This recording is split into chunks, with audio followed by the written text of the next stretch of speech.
Hello, everyone, and welcome to the RSTMH Early Career Grants Program 2025 Application Guidance Webinar. Just going to wait for a few more people to get online, and then we'll be starting.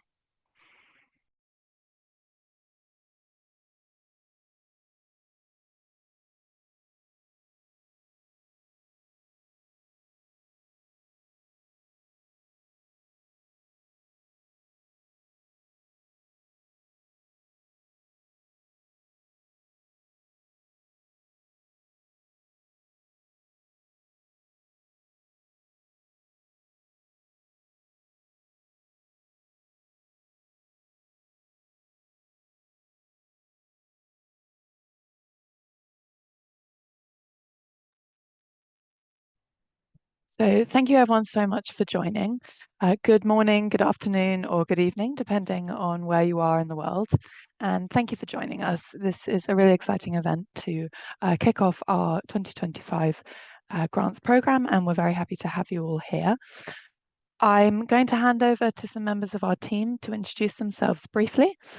First up, Adam, would you like to quickly unmute yourself and let the team know and everyone here attending here what you do at RSTMH? Hi, everybody. I'm Adam Leibovitz. I'm the Governance and Planning Manager for the organisation, based here in London. Thank you. Thanks, Adam. Sarah, would you like to unmute yourself? Adam, if you wouldn't mind just muting yourself again. Thanks. Sarah, go ahead. Hello, everybody. I'm Sarah. I'm the Senior Manager for the Team and Operations here at RSTMH. Thank you so much, Sarah. Some of you who have applied before will remember Amelia, who's a member of our team. She's currently on maternity leave, and Sarah is her cover for this leave. Alice, if you'd like to go next. Sure. Hi, everyone. My name's Alice. I'm Communications Manager at RSTMH. Thanks, Alice. Tom, if you'd like to go next. Yep, sure. Hi, everyone. I'm Tom Pinfield, and I'm the Managing Editor here at RSTMH. Thanks so much, Tom. We also have Jasmine, who's currently working on a tech issue, and our CEO, Tamar, will be joining us shortly as well. So today we have an hour and a half scheduled for this call, and these are some of the items that we'll be covering. So we'll be running through what RSTMH is and what it does. We'll be giving you an overview of the grants program. We'll be talking through eligibility and scope for the program. We'll walk you through the application form, and we'll discuss with you what the review process is, and through this section give you some tips and tricks for maximizing success. And then we'll also give you some advice based on previous years of the grants program.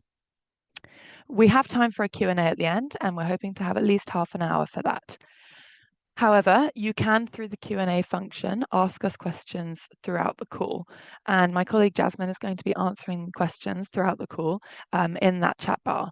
So please have a look at the questions that are coming in. Please do try and avoid asking a question that's already been asked. And Jasmine will be going to those which have the most thumbs up and vote. So if you want to upvote a question, you can, if it's relevant for you as well. I would encourage you to have a look at the RSTMH website to see if your question has been answered there already. And if you can see that a question that you already know you have might be answered by one of the sections on the agenda, please do have a wait until we get there. See if your question is answered before answering it. That way it'll be easier for us to manage the questions that are coming in, and we'll be able to answer them more thoroughly.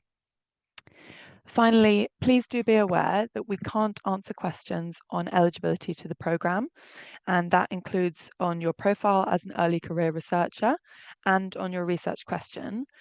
I would encourage you, if you do have any doubts about that, to have a look at our website. This is as much information as we can provide at the moment.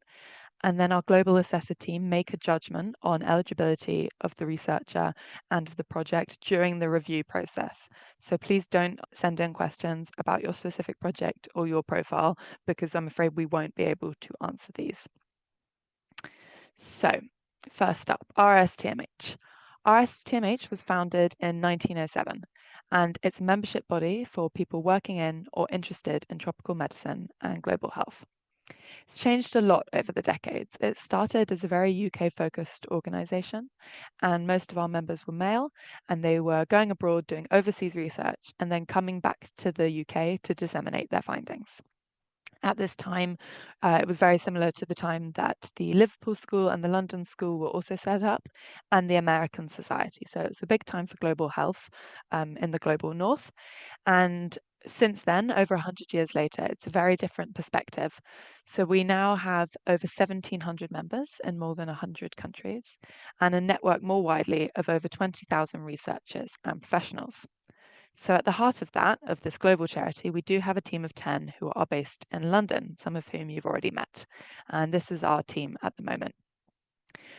On the right-hand side of the screen, this is where you can go onto our website and find out about the different groups that we have associated with us. So this is the team, but you can also see our trustees, our committees, our policy advisors, our ambassadors from different programs, and the global assessors. And those are the people that review your applications. So as you can see, it's a massive organization in terms of the people that work with us. And this is a huge network for anyone who's a member of the society to take advantage of.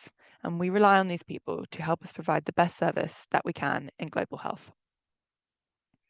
So as I've mentioned, it's a huge number of people that we're connected with, and that's people that attend our events, receive our newsletter, read our journals, and are contacts of the grants program as well.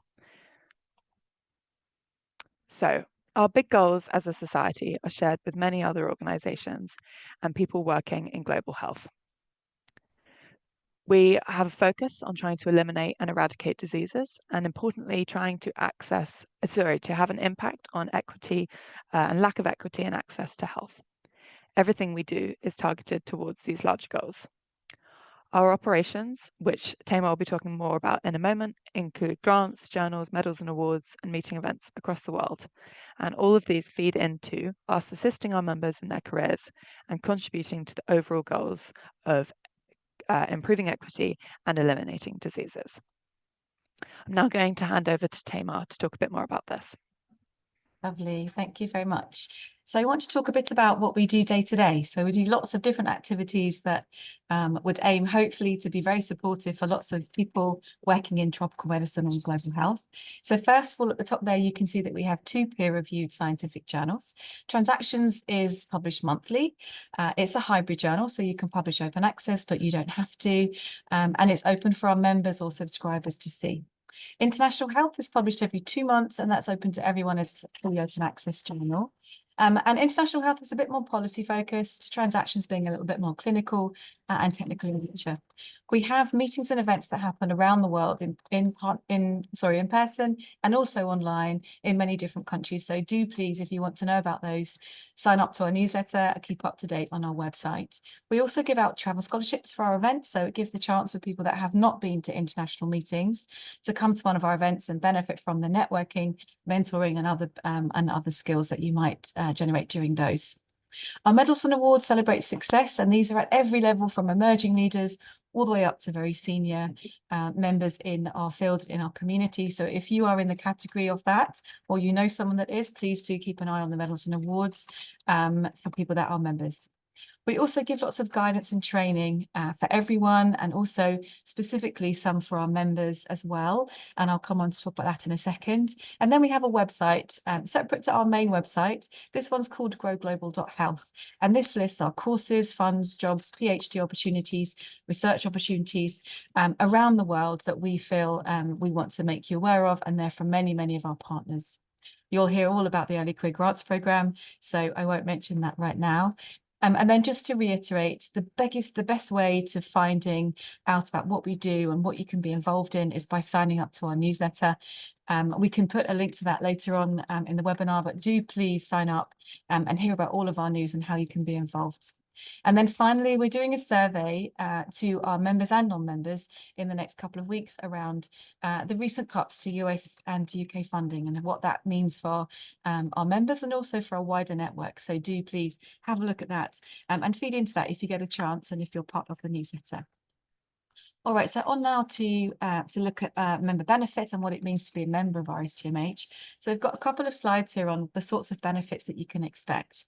So there is a members area. So if you become a member, and do please consider this, you have a chance to log on to a specific area of our website, which has unique guidance, content, different things, maybe some events that are recorded and some guidance documents. So that's a really good way of finding out good information around global health. And also there's a membership directory on the members area as well. So if, for example, you want to find other people working in your area of work, this is a really great way to start to grow your network. You also, as a member, get access to transactions that I mentioned, one of our peer review journals, and a 20% discount on open access fees for both journals. You can nominate yourself or be nominated for many of our medals and awards, and you get discounts to meetings and events, as well as access to the travel scholarship scheme that I mentioned before as well.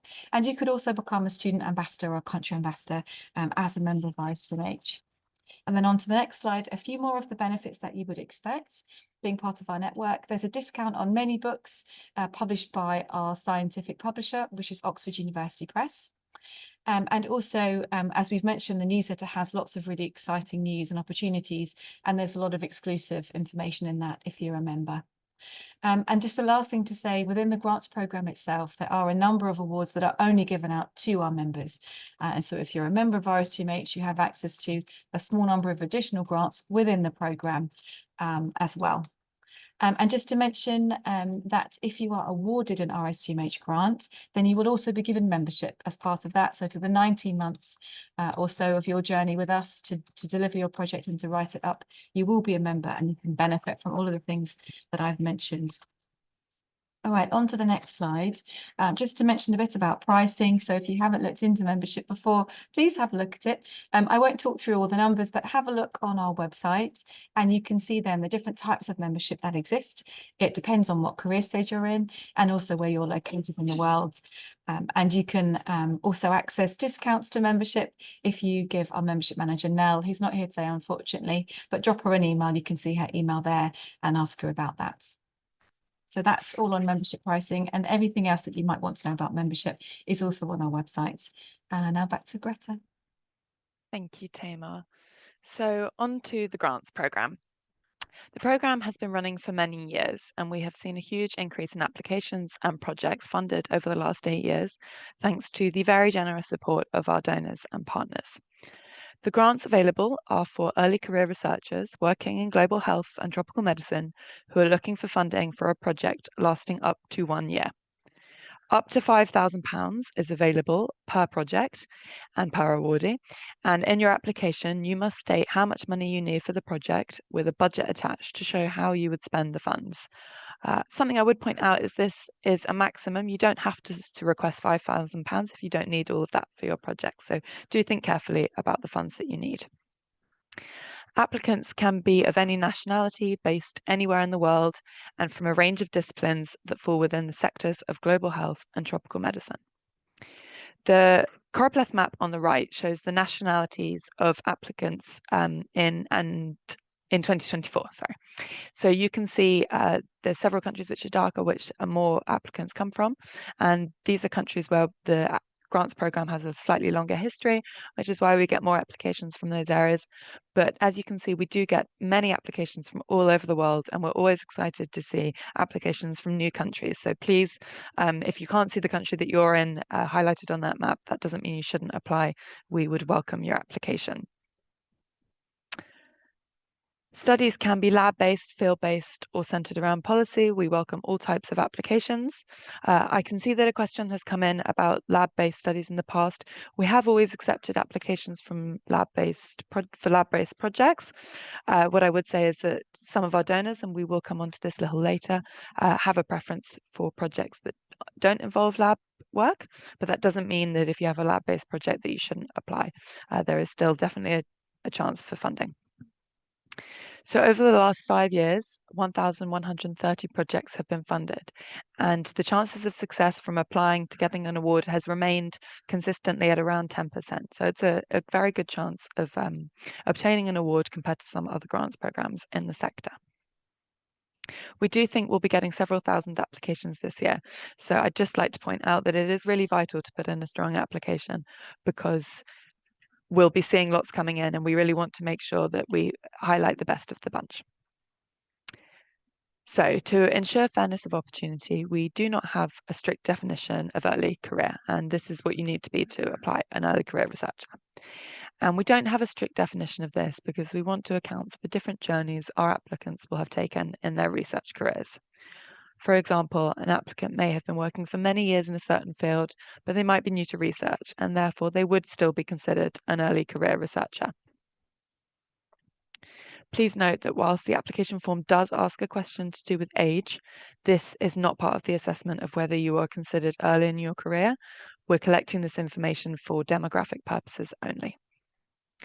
So the main criteria that we'll be looking for, you can see in this list here. So our assessors will be looking to see if you can carry out research under adequate supervision, if you have the ambition to develop knowledge of research methodologies and the discipline to do so, if you can demonstrate a good understanding of the field of study, to demonstrate the ability to produce data under supervision, to use critical analysis, evaluation, and be able to synthesize new and complex ideas, and to competently explain the outcome of your research and its value to your colleagues.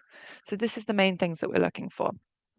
Something that's really essential to being an early career researcher is that you haven't received research funding in your own name to a value or an equivalent value in other currencies of £5,000 or more. This is really, really vital. And every year we have applications from people that have received more than this, and we can't accept those applications. So please do make sure that you clearly explain if you have received any other funding, it can't be for research and it can't have been more than £5,000 in your own name before. What I would highlight as a piece of advice is to think about this criteria throughout your application form, because our assessors will be thinking about these points when they read the answer to every single question. So try and make sure that you're demonstrating that you can do all of these things in every answer that you write where it's relevant. Make sure it's on display that you can do it. Once again, as I mentioned at the beginning of the call, we can't comment on the eligibility of a certain profile of a researcher on whether they are early career. So if you send us a message explaining the position that you're in your career, we won't be able to comment on whether that makes you eligible, because this is something that our Global Assessor Review team look at separately as part of their review. So please do have a look at the information on our website and do try and make a judgment yourself of whether you think that you are eligible. So some more information about eligibility. We've had a lot of questions already this year asking about employment, as the application form does ask you where you are employed at the moment. Please note you don't have to be employed to apply, and you don't have to be affiliated with any particular institution. These questions are there to help you explain what you're doing in your career at this moment so that the reviewer can understand how you fit the profile of an early career researcher. So if the question asks about employment and you're not employed or you're a student, please just make sure you explain this clearly and fully with as much detail as you can provide so that the reviewer understands exactly what you are doing at the moment in your career. If you are employed or have been in the past, you can come from any type of sector. So we've had awardees from all of the industries listed on the screen, from academic institutions, charities, health organisations. We've had doctors, those working in clinical settings, aid programmes. All of these sectors are applicable. So please don't think you have to be working in a certain sector to apply. We want to see as many different areas reflected as possible. What we really would like to see is projects and researchers that are making an impact on global health. That's the main thing here. Please note that if you've been declined previously from the grants program, that does not discount you from applying again. You are eligible to apply, and we often see that people that have applied before have more chances of success because they've learned from their mistakes in the past. So I would encourage you, if you have applied before, please do apply again. We'd welcome your application. And that also applies to anyone that's received funding from RSTMH in different ways. If you've received a travel grant, if you've attended an event, you are still eligible to apply. Please make sure you do detail these things in your application form, just so we can be aware and the Global Assessor team can be aware of your connection to RSTMH. So on the flip side, some things about who can't apply. As we've already said, if you're not early in your career, as per the criteria that we have discussed already, then you are not eligible to apply. You can't apply if you've already been funded by the program. If you're a previous awardee, you cannot apply for funding again. You can't apply if you're a supervisor of an ongoing project or if you've agreed to be a supervisor of an applicant this year. And on that note, actually, if you're considering asking someone to be your supervisor and they're a current awardee, they can't be your supervisor. So if you want someone that's been an awardee of the program to be your supervisor, they need to have finished their project and have all their work signed off by RSTMH before they can supervise you. And finally, you can't apply if you're a global assessor who will be reviewing applications this year. So included under eligibility criteria, we wanted to discuss some things that you will need in order to apply. So you need to be able to complete all forms and communications in English. The whole program is run in English. Unfortunately, we don't operate in any other languages at the moment. So it's really vital that your English language level is strong enough to complete this process. You need a personal bank account. If you're successful in obtaining an award, the grant will be paid directly to you. This is in our terms and conditions, and it needs to have your name on the account. You need to be able to provide contact details to us, and these need to be details that will be relevant for at least 2 years, because this is the time we need to contact you in. So if you're currently associated with an institution, but you know that you'll be leaving within 2 years, please don't make that the main email that you provide to us. There will be a space for a second email, but that shouldn't be the main one you provide to us in case we need to contact you once you've left the institution. You need to be able to carry out the project on your own. So this is not for people who are applying in groups. You shouldn't be working on behalf of anyone else or on behalf of an institution. This should be your project and you should be the principal investigator. You need a supportive supervisor for the duration of your project. And this is a really important one to think about before you ask someone to supervise you. Every year, we have applicants who have to drop out of the process at the due diligence phase because their supervisor has withdrawn their support. So please make sure that the person you ask to supervise you fully understands the level of commitment involved, as you cannot change your supervisor once you have submitted your application. We don't allow for supervisors to change, so it's really important that you are 100% confident in the person that you have asked to supervise you. There is a lot of information on our website, and we'll come back to this a bit later, but there's a lot of information on our website about supervisors. So I'd encourage you to read all of that, and we will be able to provide you have. So you also need to be able to start your project this year. So it needs to be between the end of September, between September and December this year, depending on when you receive your award payment.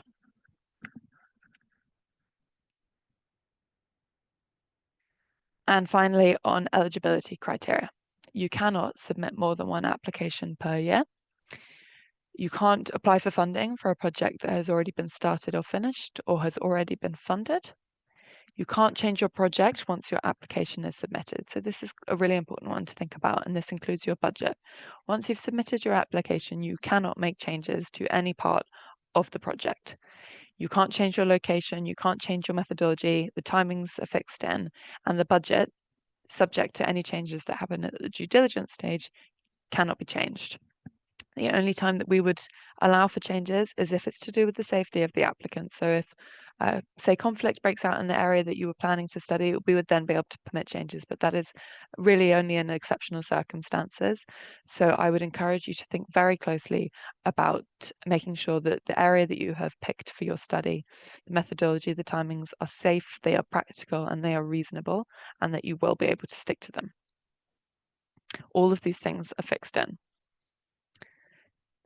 If successful, you cannot transfer the grant to anyone else in your institution. So the payment must remain in your bank account with your name whilst the project is being conducted.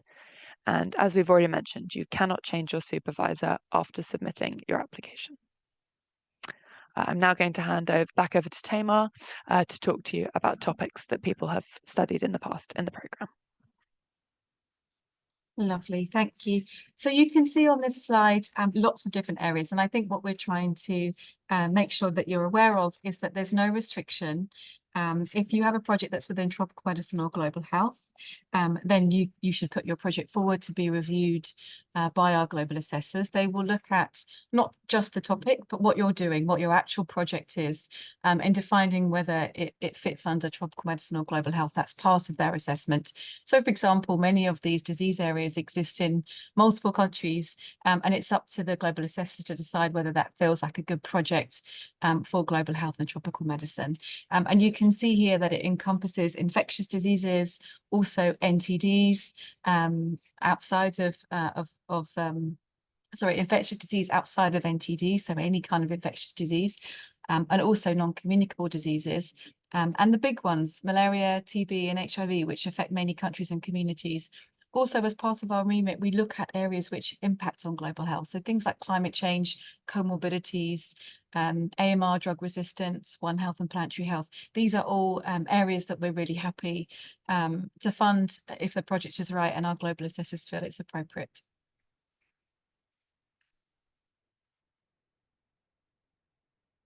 And just to say a bit about the timeline. Oh, sorry. Just noticed my camera's off. Sorry about that. Just put it back on again. Just to look at the timeline. So the stages for the programme for this year, well, you'll hear lots of times today. The deadline is the 14th of May and it's midday, that's 12 p.m. BST. That is your deadline. And by that time, you have to have submitted your application and it has to have those the references uploaded. Greta will cover more about that shortly. Now, we take a few months to then assess. So between the months of May and August of this year, we'll be assessing all of those. And that encompasses many hundreds and probably thousands, I can imagine this year, of those, of your applications. And so in that time, you may not hear from us very much, but please know that there's lots of work going on behind the scenes by our global assessors. Then after that, there's a due diligence process. So once the global assessors have decided whether they feel that that an application should be progressed or not. So once you're in the progress category, then we do a series of checks around due diligence. This is for RSTMH audit, but also for our donors who fund some of these awards for you. So that's in September. Then in the next few months, we'll be looking at finalising the due diligence and making those payments. So that's when you would be expected to be paid if you are successful. That's September and November of this year. We would expect your projects to start by December. They take a year, so you must finish them by next December, and the reports would be due by March in 2027. If just to mention, if there are reasons that you know you can't fit this timetable, so let's note, for example, let's say you can't start by December 2025, or you know that you wouldn't be able to finish by December 2026, that's important to recognise and flag to us, or also decide to apply next year if that's a better timetable for you. So we do need to have all projects starting by December of this year. Okay, handing back to Greta for the application form. Thank you, Tamar. So the application process and the entire grants process, if you're successful, will be running through our brand new grants program, which is called Benefactor. Sorry, our new platform called Benefactor. So if you have applied to the grants program before, this is going to be completely new. The structure of the application form is very similar, but the platform, is new. So I would encourage you, even if you've applied before, to make sure that you've read all of the guidance available on our website. We have a whole document and page on our website dedicated to navigating Benefactor. So before you ask us any questions on using this website, I would encourage you to look at that document and that page so that you can make sure that your question is not already answered there. As I've mentioned, the whole process will run through Benefactor. So if you're successful, it's really important that you do know how to use the site because it's where you'll be logging in to see all of your updates going forward. So you need to register for an account to start your application, and there's guidance on how to do this on our website. And then once you've started your application, you can save and come back to it as many times as you need to before the deadline. Instructions on how to save are also on our website. Please do make sure you have saved before you log out because I'm sure it'll be very frustrating if you lose any of the progress that you've made in your application form already. So if after submission you realise that you need to make a change to your application, you need to let the RSTMH team know. So you need to email me, and then we will officially help you withdraw your application, and then you need to start a new one. So I'm afraid we can't open up your application to make any changes once you've submitted it. So I would encourage you to be really thorough in checking your application before you submit it, because if you need to withdraw it afterwards, it's a bit of a hassle and you would need to rewrite the whole application. And obviously it's best to avoid that. If you do need to do that, make sure you let me know so that we don't think you've got a duplicate application, because that is not allowed. Because of this, it's really a great idea to get someone to proofread your application to avoid making any unnecessary mistakes. So the application form is split into 7 sections on Benefactor, and on our website you can download a blank PDF which includes screenshots of the application form. This is screenshots, they are images, it is not a form for you to fill in. It's there so that you can prepare your answers to the application form before you start filling it in online. We can't accept any applications that involve anyone having written on this PDF, okay? Everything has to go through Benefactor. There's 7 sections in the form, and these are applicant details, employment and experience, qualifications, awards and publications, project information, project costs, referees, and confirmations. And we're going to go through these sections now with you. So, first up, we ask you for applicant details. And here I'm not going to cover every single question, but I'm just going to point out the really important bits for you. So we're going to ask you for contact information, and as we've already said, this needs to be valid for at least 2 years. We're also going to collect some key demographic information, and this helps us understand who is applying for our program. But as I've already mentioned, your gender, your age, and your first language will have no bearing on your success to the program. We're collecting this so that we have a good idea of who's applying, but it doesn't have any impact on whether you will obtain an award. We're also going to ask you if you are a member. As we've already mentioned, you do not need to be a member to apply to the grants program. And if you're successful in obtaining a grant, the donor who is funding your project will pay for your membership. So you will be gifted membership if you get an award. However, if you are a member when you apply, you are eligible for a select pool of funding from RSTMH. So we have donors that fund the majority of our grants program, but the Royal Society also funds directly several grants, and you are only eligible for this funding if you are a member. So that is the main benefit to being a member when you apply, is that eligibility. You also have access, of course, to our wider network and all of the things that come with that, which is definitely advantageous to your application. But the main benefit is that you are eligible for this extra pool of funding. But as I said, you do not need to be a member to apply. Next up, there's 2 sections which ask you about your employment, experience, qualifications, awards, and publications. These sections help to inform the assessor and the person reviewing your application of whether you are an early career researcher. So please keep this in mind throughout your answers. You need to demonstrate as best possible how you meet this profile. And please be honest, because we've had instances in the past where our global assessor team might do desk research on the application and the applicant if they have any reason to query or question some of the information provided. And if they find that you've not been honest about your experience, your qualifications, the work you've done in the past, then they might need to discredit the application and decline it, because they can tell that the applicant hasn't been honest. So please do make sure that you tell the truth here. Next up, you'll be asked for information about your project, and this is all the details that are on the screen. It's crucial that you have a strong title and project plan in place before you apply, so I would encourage you to think about these things before you start the application form. The reviewer needs to completely understand how you will carry out your research, and they also need to understand why you have made the decisions that you have made. So make sure in your project plan you discuss why you've picked that methodology, why you've picked this sample group, why this sample size. Make sure everything is justified.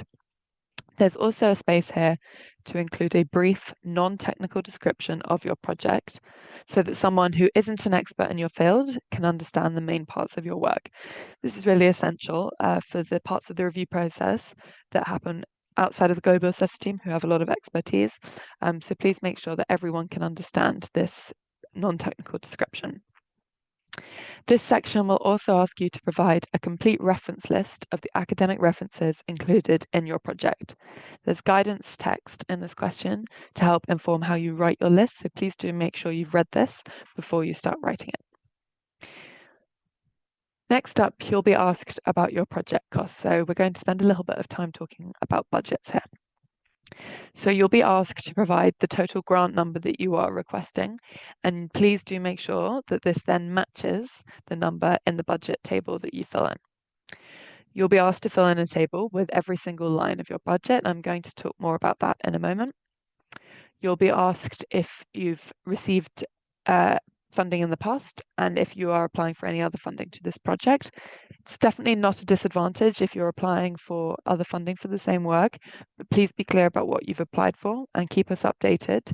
If you progress through the review process, please do keep us updated on if you've received any other funding, because you obviously can't receive funding for the same thing twice. So we do need to be kept update on that. You'll also be provided with a space here to upload any supporting information. So if you have graphs or pictures or maps, or you want to upload your CV, all of this is optional. But if you do want to upload any of these items, then you can upload it here. It doesn't have to be related to the budget. And you'll also be asked how this grant would impact upon your career. So this is a really crucial part of the Global Assessor's assessment of your application. So do make sure that it is compelling. So I wanted to provide some more information about writing the budget, as this is an area that a lot of our applicants and awardees in the past have struggled on. And it's essential in explaining your project to the assessor, and it's also essential to the success of your project and your ability to keep clear records on the expenditure that you are incurring. So, thorough guidance on writing your budget can be found on our website.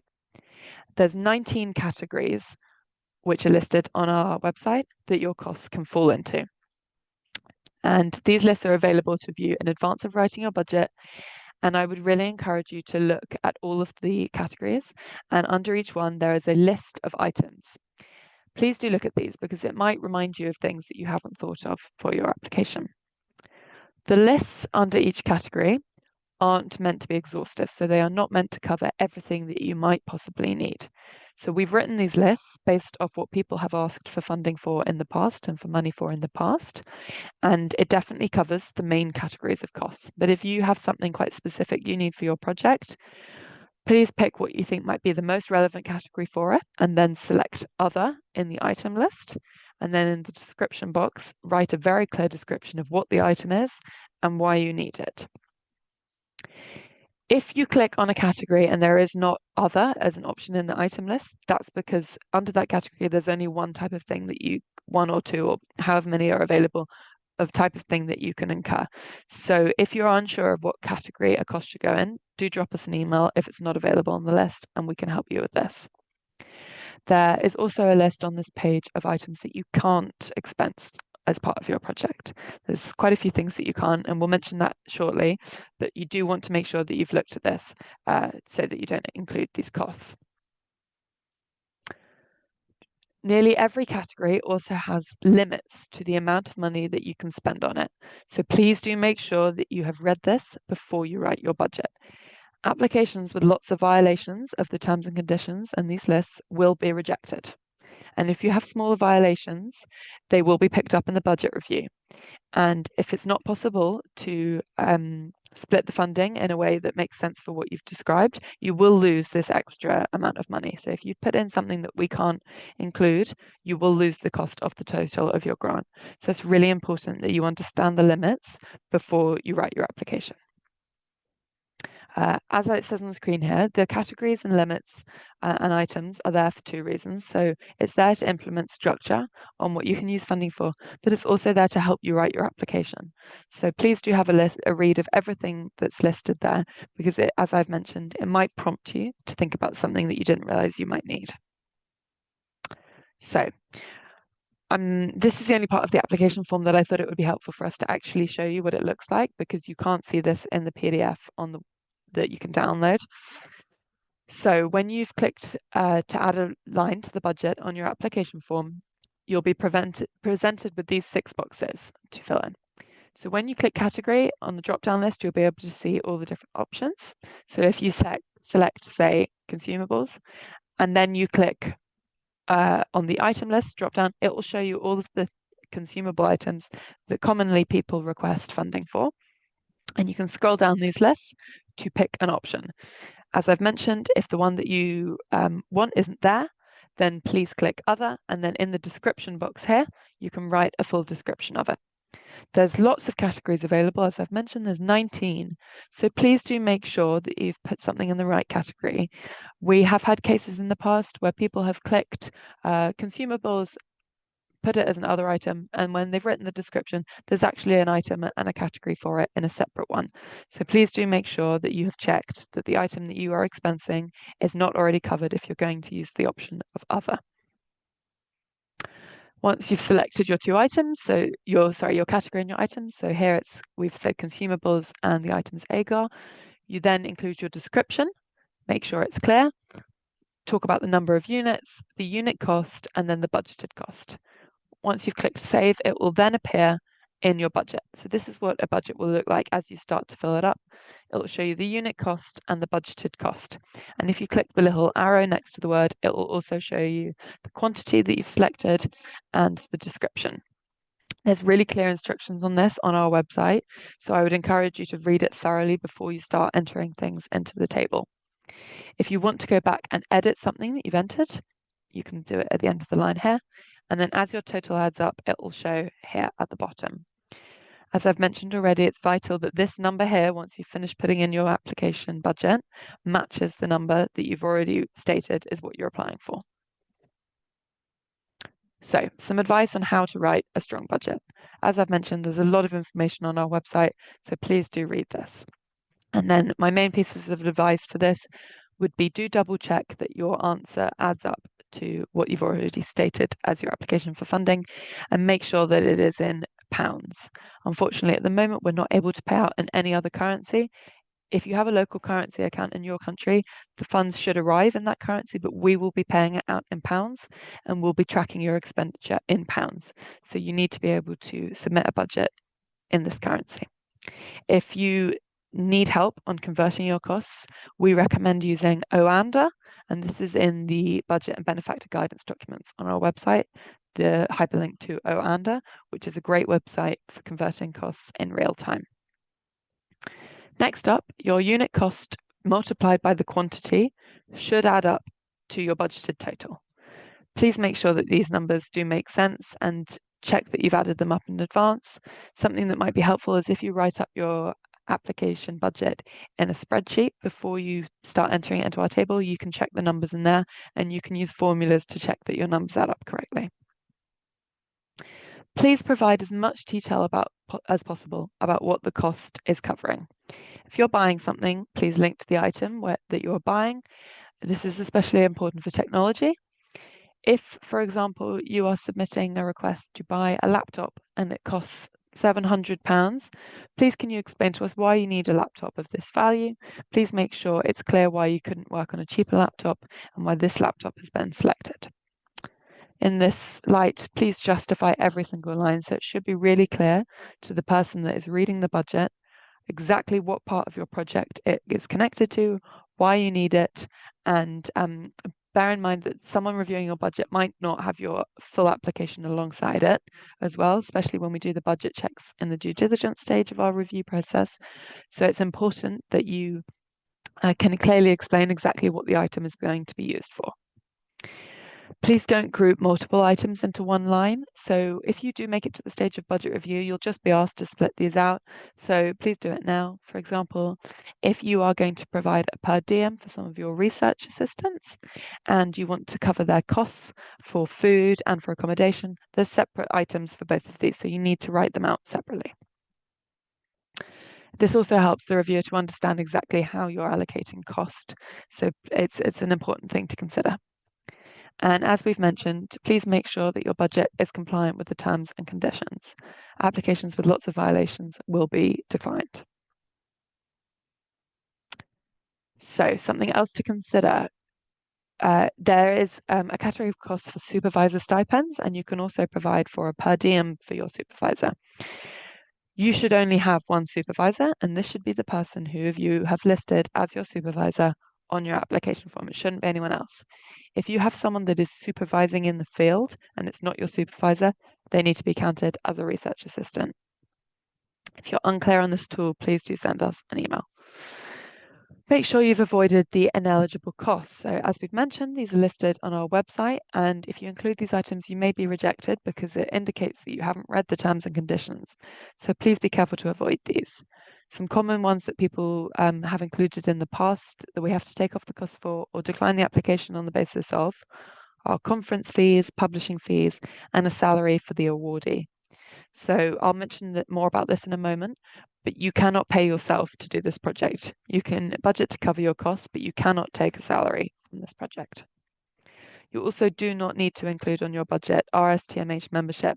As we've already mentioned, this will be funded separately to your grant if you are awarded, so please don't include it in your budget. My next piece of advice would be to utilize the contingency line. This will help you account for inflation and any unexpected costs. And every year we have people that forget to do this, and then things crop up that they hadn't thought that they would need, and then they don't have any space in their budget to account for it. So my advice would be to include a contingency line. Finally, do utilize the list on the website. And it matches the drop-down list on Benefactor because it will help you to think if you've included everything you might need. When you're writing this budget, please consider that if you are successful in obtaining a grant, throughout your project, you will be submitting receipts back to RSTMH against the cost that you have incurred, and you will be noting against this budget table how much you have spent against each line. So it's really vital that you are as accurate as possible to avoid any large variances down the line. So please make sure that you've read your budget carefully, you've made sure it's compliant with the terms and conditions, and I would suggest it's a very good idea to get someone else to check it as well. So final thing on budgets that I wanted to highlight, because it's something that people struggle with every year, is the difference between stipends and per diems. So a stipend, I'll start with the per diem. A per diem is an allowance for costs incurred in the field, such as food and accommodation. These fall under the category of fieldwork expenses, and there are separate types for the research assistants that you might have, which is shown here as RA. For you, the principal investigator, which is shown as PI, and for your supervisor. As mentioned, this should be the supervisor of your project. Travel is listed separately depending on the type of transport in the fieldwork expenses line. So if you're providing money to any of these people, so the research assistant, yourself, or the supervisor for travel, please don't put it under the per diem section. Please make sure you've picked the type of travel it's going to be and you've explained that fully. Utilizing these different categories will help you to structure your budget, and it will make it very clear to the assessor how you'll be covering the costs of yourself and anyone helping you with your research. If, for example, you are staying in an area where the costs are high for accommodation, make sure that you've explained this. If you're talking about the food that you're providing, please make sure it's clear how many days this will cover, how many people it will cover. All these details are really important. And then separately on the right-hand side, information about stipends. And can I just point out, this is lifted directly from our website. So if you need to see more on this, please have a look there. So a stipend is the fixed amount of money paid to your research assistants or any community health workers who are helping you with your project. And a stipend is a form of pay. It should not be used to cover expenses such as travel and food. So as we've already seen, this should be covered under the per diems, and then stipends are for pay to cover for someone's time. The limit on stipends for research assistants and community health workers is 10% of your overall budget. So if you're applying for £5,000, the maximum amount, then the maximum amount that you can apply for a stipend for a research assistant or a community health worker is £500. This is a total. This isn't per person. This is a total.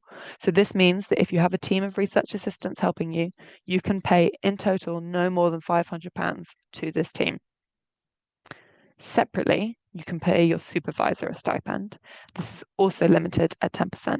So again, if you're applying for £5,000 total, then you can apply for no more than £500 to pay your supervisor a stipend. You, as we've already mentioned, as the principal investigator, cannot receive a stipend. I would really encourage you to make sure that you've understood this before you write your budget. Every year we have people who expense a very large portion of their budget towards stipends, and if they're successful in getting through to the award stage, we have to take these costs off. So you don't want to lose a large part of your grant because you've not understood this part of the terms and conditions. So please make sure that you've understood this. Under the stipends for research assistants or community health workers category, it cannot exceed £500. And separately, supervisor stipends also cannot exceed £500 requested. So back to the application form, and then we'll quickly talk about the review process. So the last two stages of the application form. In section 6, you'll be asked to provide the information of your supervisor and a reference from the senior member of staff from your employing organisation. If you're a student, which you can be a student, as we've already mentioned, you can be a bachelor's student, a master's student, or a PhD student to apply, that's fine. The employing organisation senior member, that should be someone from the faculty of your university. You will be asked, once you provided contact details for these people, you will be asked to attach a reference letter from each referee as a PDF, and this should be on headed paper, and it should be signed by your referee. We can only progress applications that have these two documents attached, okay? You can't submit your application without attaching something. So I would recommend that you don't attach anything that isn't the reference letter, because you might forget to come back. So only attach the reference letters in the space, because otherwise your application will be rejected. So we need to see those two reference letters here. There's a whole page of our website, as we've already mentioned, that's dedicated to helping you with your reference letters. And there's a PDF for you to download and give to your referees, and this will help them write the letter of support for you. This is something that our global assessors also look at when they're doing their review, whether you have adequate support and supervision. So please make sure that you've picked someone that will be supporting you throughout. And as we've already said as well, you cannot change your supervisor once you've submitted your application. Please note that we do contact your supervisor at the due diligence stage of the application process to check the information that they've provided here. So we will be coming back to them. And if we have any difficulty getting in touch with you, we will be contacting your supervisor. So it's vital that you've picked someone suitable. Finally, in section 7, you'll be asked to confirm that you've read the relevant policies and information on our website. Please make sure you've read this information. I know I've said it lots of times, but it's really important, and you need to make sure that you've understood it before you apply. You will also be asked if you are happy for your project to be reviewed early if possible. So this means if we have global assessors who are ready to review applications before the deadline, that they'll get started early. It also means your application will be sifted and checked for those reference letters before this point. So please do make sure if you tick this that you are completely happy with your application, because you may hear back from us earlier than the application deadline. So the review process, we'll just quickly talk through what happens once you've applied. So as mentioned, we do an initial sift, and this is to check against eligibility criteria and completeness. So we're checking here that the application's in English. It's not someone who's been funded before. If you've already received an RSTMH Early Career Grant, you're not eligible, as we've mentioned. So we're checking for that. We're checking if you have 2 reference letters attached. We do have a quick look at those documents to make sure that they are reference letters. So you do need to upload the right thing. And we also make sure that you've just submitted 1 application. If you get past this stage, your application will then be sent to 2 global assessors. So each application is reviewed by 2 people. They will score the application, and they'll make a decision on whether the project is fundable and whether the applicant is considered to be early in their career. The assessment that they're making is holistic. So they are looking at the applicant as much as the application, and we want you to make sure that you've put an effort to answering all of the questions so that you can demonstrate your suitability to the program to them. Our global assessors have expertise from all sorts of different sectors, as we've listed here, and they're making these decisions based on their own experience and the information that is in front of them. So please do make sure that you have been as clear as possible. Some common reasons that applications get rejected at this stage and they're not considered fundable or scored highly is because the project is hard to understand, the questions in the form haven't been answered completely, the budget or the time frame doesn't suit the project, or the application for funding isn't considered compelling or innovative enough.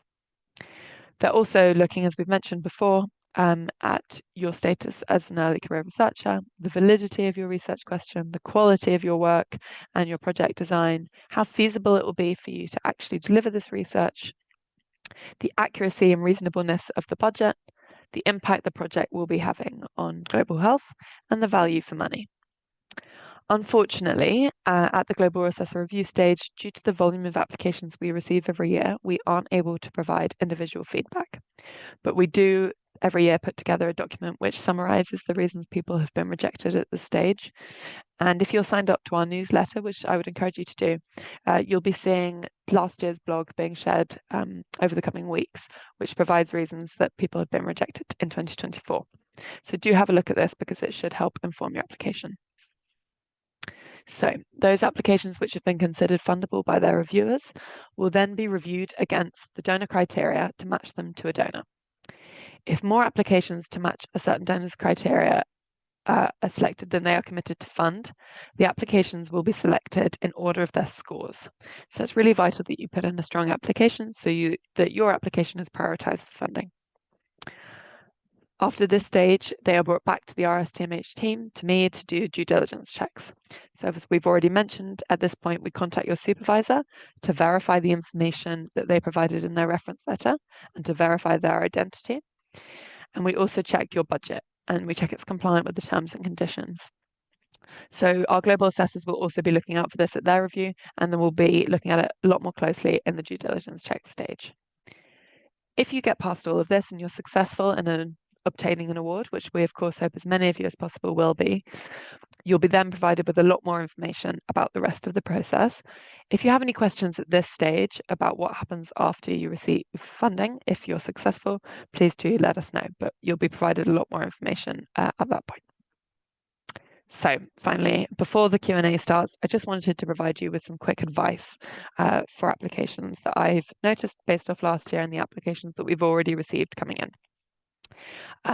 I'll get to the advice in a second, but I'd also like to point out that 3 of our RSTMH funded awardees, Nipun, Sergio and Huma from 2024, you can see on the right hand side here, have written a blog which is currently up on our website. If you go to news and blogs, it's at the top, and it explains to use their advice and their tips for applying to the program.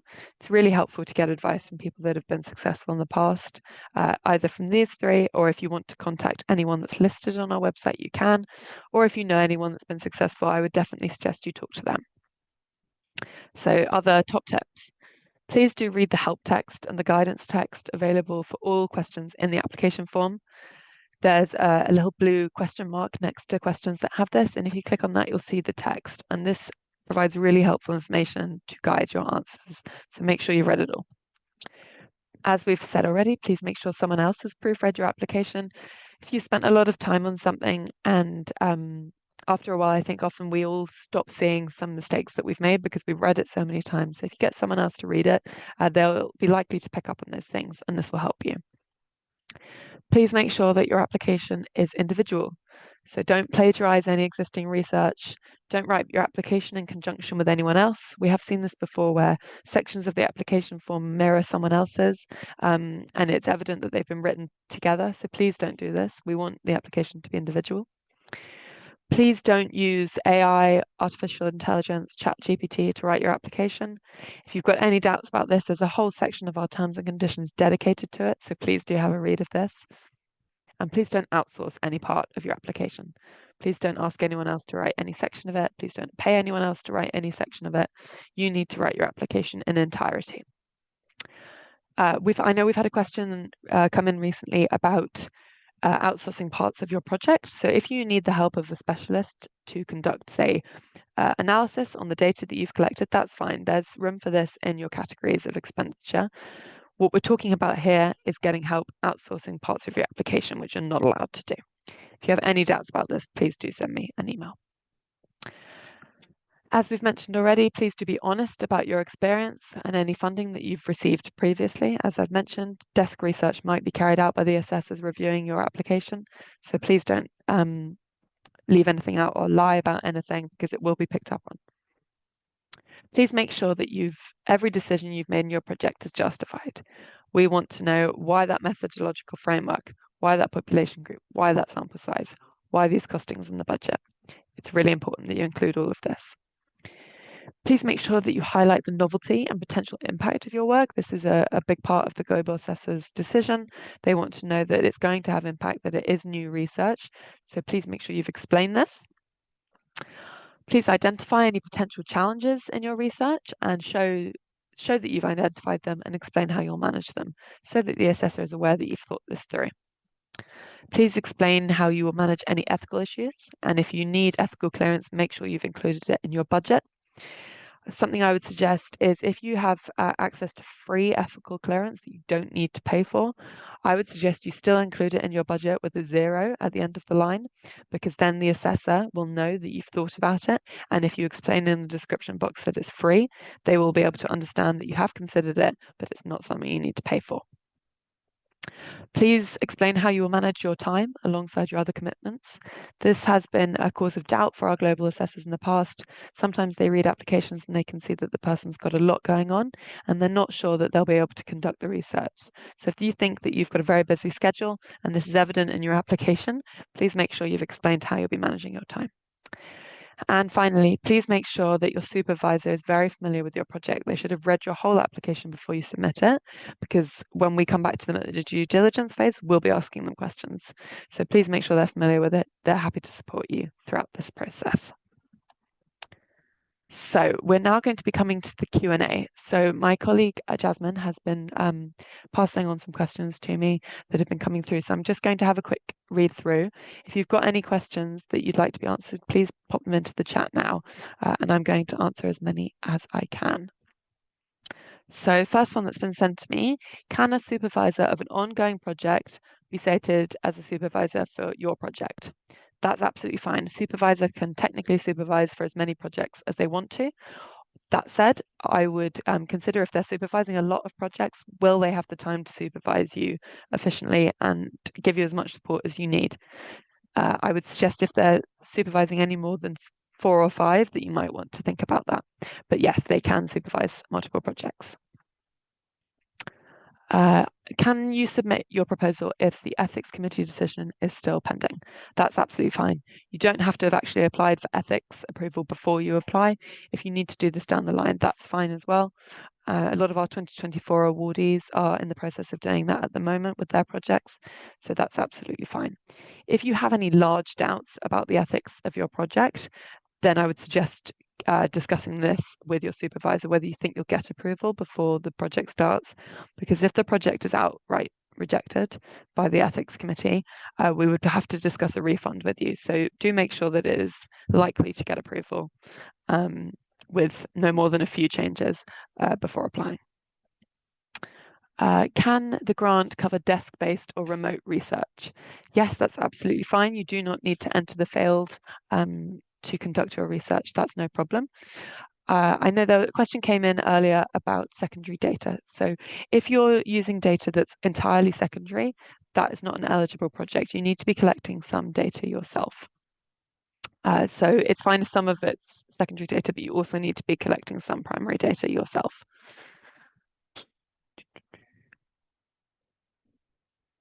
So I'm just having a quick read through the questions. Okay, here's a question. If your organization doesn't allow you to receive grant funds through a personal account. So if this is the case and you're successful in obtaining an award, we would ask you to send us some information and proof that your organization doesn't allow you to receive grants personally. And then that is one of the very rare exceptions that we will make to the rule of obtaining grants into your personal account. So if necessary, we will be able to pay it to your institution, but we would ask for evidence of this. And I would suggest that you discuss with your institution any avenues that they have to allow you to receive it into your personal account first.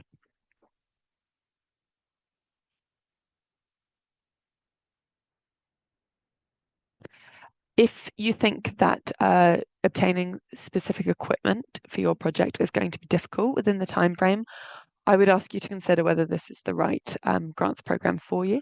We need the project to be conducted within 1 year of obtaining funding.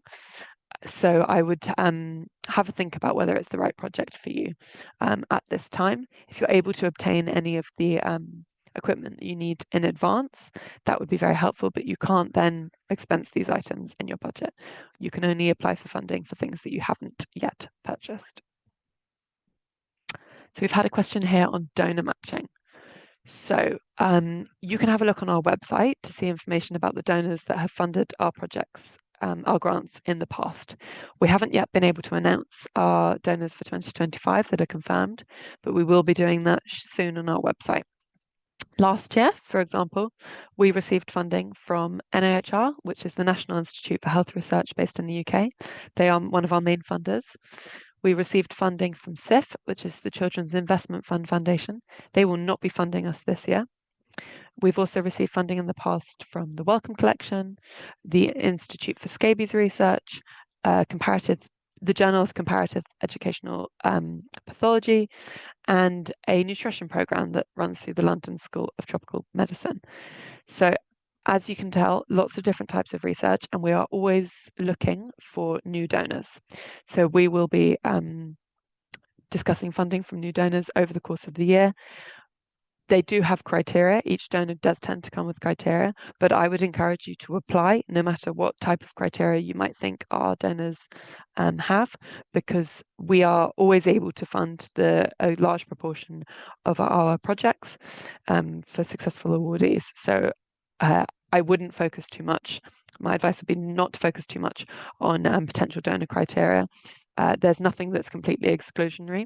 And as we've already mentioned, RSTMH does fund some projects directly, and our only condition is that you are a member. So a question here about the principal investigator costings. So as we've mentioned, you can apply for per diems for yourself. So you can cover your food, you can cover your accommodation, other expenses that you think you're going to incur in the field. You cannot apply for a stipend for yourself. And a stipend is a form of pay. So you can't take a salary. You can only cover your costs that you incur in the field. For a stipend, we've had a question here about receipting. So what I would suggest if you, just pull that back up. So what I would suggest if you have expenses that are coming through as stipends and you need a receipt, what we would ask for, and we will give you more advice about this if you're successful in obtaining an award, we would ask you to provide a document with information about the cost, who you've paid, how much, the work that's covered, and this would be submitted in place of a receipt. So we've had a question here on how applications are allocated to global assessors and potential conflicts of interest. So this year we will be matching global assessors where possible to applications via region. So we're hoping at least on a continental level to be matching them, and hopefully more specifically within the area of that country and the neighbouring countries. We do have a lot of applications though, and our number of global assessors doesn't perfectly match up necessarily with the proportion of applications we receive from different countries. So we do try and match them up by region where possible. Where this isn't possible, and for all of our assessors, we provide them with a lot of information about the costs in that country, the context in that country, so that they can make an informed judgment. We do not match them based on topic area. When they receive an email asking them to assess your application, they'll be provided with the name of the applicant and the title of the project. If they see a name that they know, if you know that you know a global assessor and you're worried about it being matched to them, they will have an opportunity to decline the application. And we do encourage our global assessors not to assess any application where they know the individual. So you don't need to worry about it. That's something that we manage on our side, and we will try we endeavour to avoid any assessors reviewing an application where they know the individual. So we've had a question here of shorter projects being funded. So your project needs to be conducted within a year, doesn't mean it needs to take a year. Considering the level of funding, I would suggest that should reflect roughly that it should be a longer project. It should take up most of the year, but it doesn't need to take up to a year. So if you have a specific question about that, please do pop us an email. But yes, it doesn't need to take a whole year. So I've had a question about funding going into your personal account. It can't be transferred to your institution after you've received it into your personal account. It needs to remain in a named bank account with your name on it, unless you cover, as we've already mentioned, one of the exceptions that we have to that rule. We've had some questions about how many grants we'll be able to fund this year. As I've already mentioned, we haven't been able to confirm publicly yet all of our donors for the programme, but we are expecting to fund at least 250 grants. Last year, we funded 299, and the year before that, 250. So we're hoping to keep these levels consistent. Please do keep an eye on our website and our newsletter as we're able to announce more information on this. So I've had a question about funding and eligibility for funding for participant compensation. So if you have people participating in your research, you can reimburse an individual up to a value of £2. This is the maximum. That's a limit on the unit cost rather than the total. So that is the only item and category of expenditure where the limit is on the unit cost rather than the total. So if you have 5 people participating in your research and you want to give them each £2, that would budget at a total of £10. That's fine. If you have 100 people that are taking part in your research, you can still also give them all £2, and that'll total up to £200. That's also fine. As I've said, the total here isn't on the budget total. The limit is on the unit cost. That said, we will be looking at the reasonableness of the total. So you can't spend your entire budget compensating participants. So do please think about whether it's a reasonable amount. You can also reimburse their travel separately. There's not a limit on this, but again, we'll be looking at reasonableness. And if it's more than, I would say, between £5 and £10, we'll be asking you to justify per person the cost of their travel and why you think they need to be reimbursed at this level and the distance that they'll be traveling.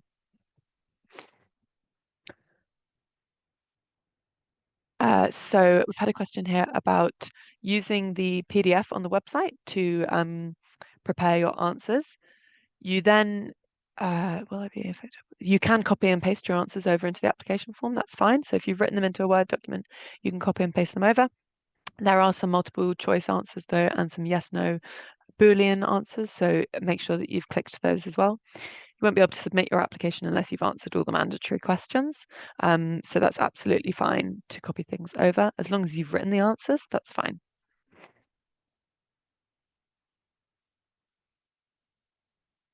So we've had a question about someone who's applied last year. We will have a different selection of funders potentially this year. So I would say if you've been declined in the past because we've not been able to match your application to a funder, please don't let that discourage you from applying this year. We'll be funding a completely different pool of applications because we've had it's different applications this year, so the awards will be different. So please don't let that discourage you. Can we fund projects that don't involve data collection but are looking at changes in policy? Yes, that's absolutely fine. You don't need to be collecting data. Please just make sure it's clear in your project plan exactly what your project involves so that the assessor can make a decision on whether it's a viable project. Just to mention now, the recording of this event will be available on our website afterwards. So if you want to go back and look at any section of this meeting, you can do that. That's absolutely fine. So I've had a question here about changing supervisors. So if your supervisor relocates or retires during the duration of your project, I'm afraid if this happens, we would have to cancel your grant. If we've already paid you, we would ask for a refund. So I would suggest you have a serious conversation with the person that you've asked to be your supervisor. You ask them if they have any plans to do this, because if they do, you should not ask them to be your supervisor. We've also had a question about asking whether if your supervisor dies during the duration of your project, in this very unfortunate circumstance, we would obviously discuss this with you and look for any room for flexibility that we could. But of course, we're hoping this does not happen. So if you don't, so we've had a question here about bank accounts and currencies. So as mentioned earlier, we will be paying out the grants in GBP, which is the British pound. We currently do not have the capacity, because of the different currencies we're paying out to be paying out in different types of currencies. So everything goes out in pounds. So you need to make sure that the bank account that you have can accept a payment in pounds. That doesn't necessarily mean that it comes into your account in pounds. So what I would suggest is, if you're unsure about this and your bank account is in a local currency, I would suggest that you go to your bank and ask them if they have the capacity to accept payments in pounds, and then they translate it, convert it into your local currency account. If you don't have this, I would advise that if you are awarded, you'll have time to set one up. But if you know that this is going to be an issue, I would start this process earlier, because we've had several people in the 2024 class who this has been an issue for, and they've had to set up new bank accounts, and it's led to a delay in them receiving funding. So I would make sure that you know now if this is going to be an issue, so you can think about it as soon as possible. We've had a question on costs for, again, stipends and costs for incurred in the field. So just to re-clarify on this, for the principal investigator, you cannot take a stipend for yourself, which is a form of salary, a form of pay. You can have your costs in the field covered. So if you are doing data collection, or if you've left the area that you live in to do your research, you can cover the costs of your food, of your accommodation whilst you're doing your research, and any other costs that you incur. This should not be used to cover your accommodation where you normally live. It should only be used to cover costs in the field. If you have any specific questions on this, please send them over. So we've had some questions about the word limits in the application form. These are limits, okay? There's some questions where we haven't enforced a smaller limit because normally people don't write very long answers. So please don't see it as a guide unless it's something specific. The limits on the general limit on benefactor is 2,000 words. This doesn't mean you need to write 2,000 words, okay? If there's anything else other than 2,000 words, if it's smaller than that, then I would have a think about the suggestion. But if it's longer, that just means you've got space to write whatever you want to, but it's not a guide, it's a limit.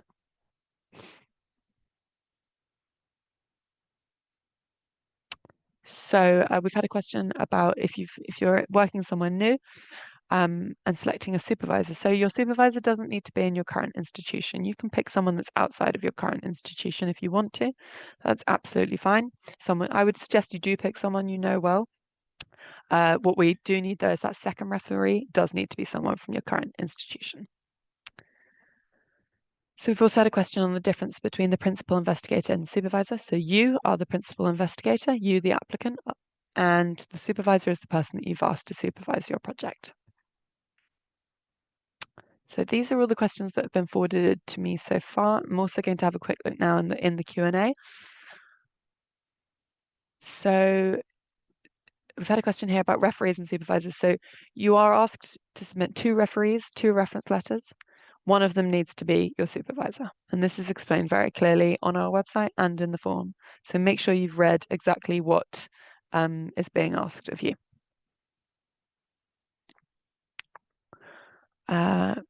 We've had my proposed study will be done in my country, but your supervisor somewhere else. That's fine. Your supervisor doesn't need to be in the same country as you, technically.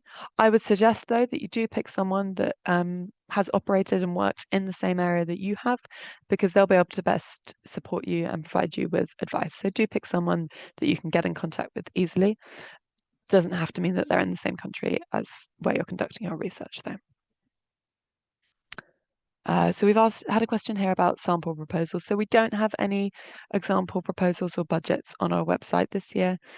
This is because in the past we found that people have relied on them quite heavily to write their applications, and it's led to the application not being their own work and not being novel. So we've not provided these this year. If you really want to see an example of a good one, I would suggest getting in contact with someone that's won an award before and asking for their advice and have a look at their proposal, but we will not be providing these this year. So someone's asked a question about violating the terms and conditions. So for budget, so I know normally we've all become quite used to reading terms and conditions or saying we've read terms and conditions even when we haven't actually looked at it that closely. Often it's just a tick box to get through something. But I would suggest that you spend as much time as possible reading our terms and conditions on our website, and it will explain very clearly what you can and can't do during your project. And this should inform how you write your application and how you write your budget.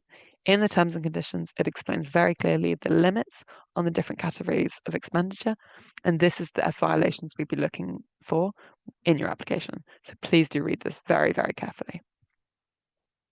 We've had a question on whether you can apply for 2 different projects. No, you can't. You can only submit 1 application per year.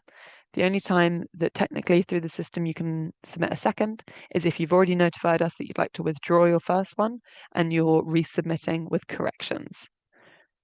As already explained, you cannot submit for 2 different projects. That's definitely not allowed. What should be the content of the recommendation letter?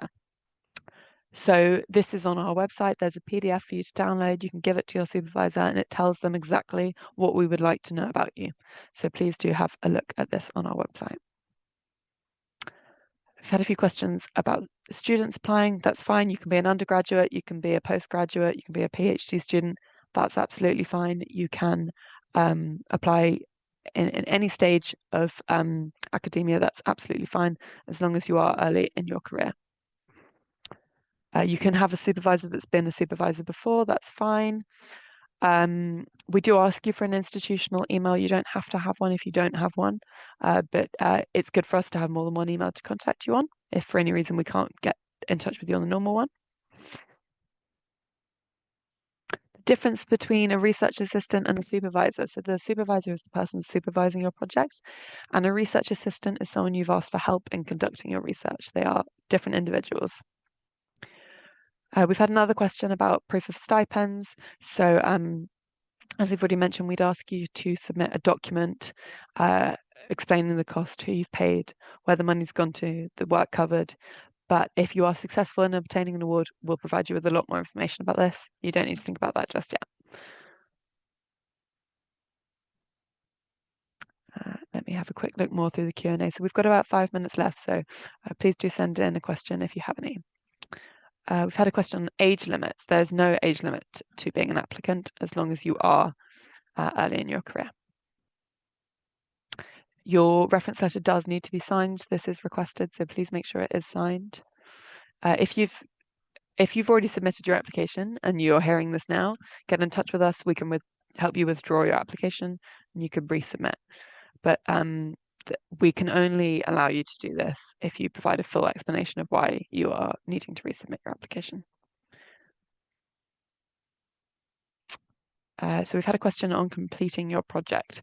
So throughout your project, we would ask you to fill in progress reports. Again, if you're successful, we'll give you a lot more information about this. It's not something you need to think about too much yet. We'd ask you to fill in 4 progress reports throughout the year, and then you fill in a final report. And in this, we ask a series of questions about the outputs of your project. We don't ask that you've done anything specific with your research. We just want to know what you've done, and we want to know all about the costs that you've incurred. But you don't have to have achieved anything specific with your research at the end. So please don't worry. You don't have to publish your research. You don't have to go to a conference. We just want to hear what you have done. If your ethics committee has a different compensation limit to what we have set as a limit, I'm afraid we can't permit you to spend any more than £500 in total on stipends and compensation for time to your researchers. If you think that you're giving them money that they will be using for costs incurred in the field, I'd encourage you to budget this separately and include that as separate lines. If your ethics committee is saying that you need to give them more, you would either need to fund that separately to the budget out of your own money, or I would suggest that you consider whether this is the best grants program for you to be applying to. If your ethics committee is mandating that you provide a much higher level of compensation to your research assistants, as I say, I would suggest that you consider if this is the best project to apply to, because we cannot provide exceptions to those rules. If your grant proposal is part of your PhD project, do you need to explain the whole project in the application? So I would suggest you provide as much summary information as you can in your answers to the questions. And then my suggestion would be that you attach in the supplementary information section a lot more information. So if the people who review your application, if they have any doubt from the summary information you provided about where the work fits into your overall project, they can read this to get a fuller picture. So just to clarify again on referees, you asked for 2 referees. One is your supervisor, one is a senior member of your employing organization. There's a lot of information about this on our website, so do make sure you've read that. I'm just having a look to see if there's any more questions that we have a few seconds to answer.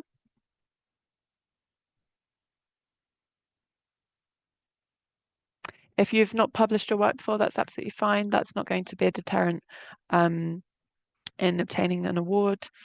That's no problem. So we've had a question about the academic references that you are asked to provide when you're referencing your work and who you're quoting. I'd like to just apologise now. I know there's overlap in the language here between references that we're asking you to provide in a list form and then your referees and their reference letters. If you've got any confusion over what these definitions are, please do send us an email. The format that we're asking for references in, we've had Vancouver or Harvard or something else asked about here. There is information in the help text on this question to help you guide. We want you to be able to write it in the form you're used to, but there's a certain amount of information that we do ask for. So please do look at the help text.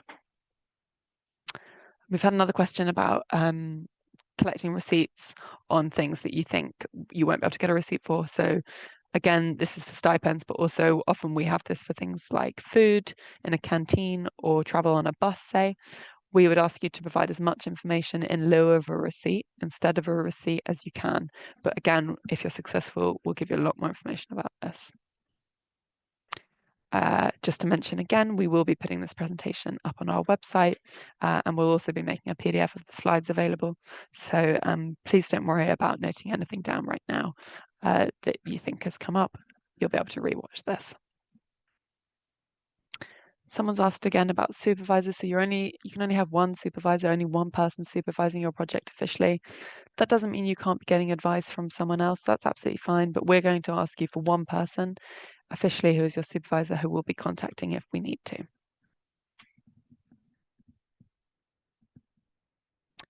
So we've answered a lot of questions here today.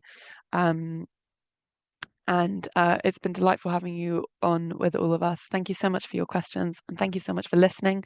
We'd like to wrap up on time, so I think we will be ending the call here.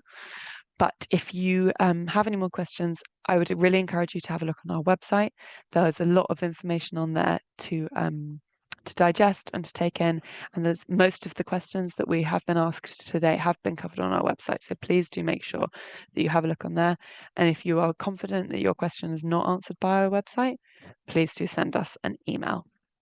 So thank you again for coming. I'd just like to thank Tamar for all of her help on the call. Tamar, do you want to say any final words? Just good luck. I hope you decide to apply and good luck with it.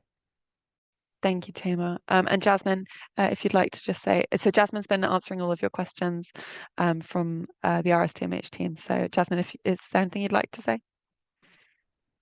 Just good luck to everyone as well. And I hope this was helpful.